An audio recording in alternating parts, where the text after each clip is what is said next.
Michiko Yokota and her husband, Hitoshi Yokota, were walking on the sidewalk of the plaza in Tumon when the pair was suddenly struck by a speeding car that police say was driven by Chad DeSoto. According to officials, Hitoshi never woke up from his injuries and died last Thursday, about 2 days after the Tumon tragedies.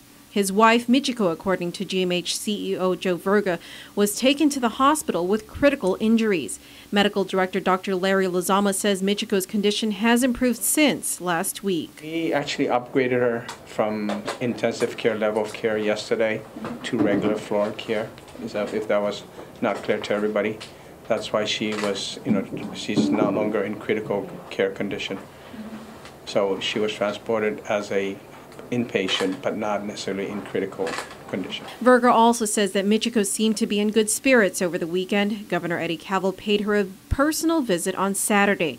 The two spent about 15 minutes together, and Verga says the family, through an interpreter, has expressed desire to return to Guam in the future. The governor made a surprise visit to see the patient and the family on Saturday.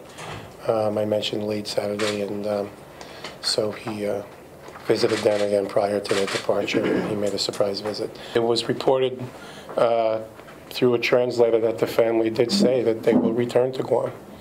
And but you can confirm that with the family. And when you say return to Guam, in what fashion? Again, I don't really know, what fashion, but it was just something that they said. Verga tells PNC that Michiko, her husband Hitoshi's body, and some 4 or 5 family members were escorted to the Guam International Airport. They left GMH at about 11:20 this morning and are expected to arrive in Tokyo tonight.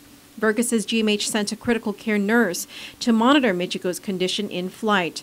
Meanwhile, the family of 28-year-old Rie Sugiyama and 81-year-old Kazuko Uehara released a statement today through the local city office of their residence in Tochigi Prefecture, north of Tokyo. The statement in part says the family is at a total loss over what to do.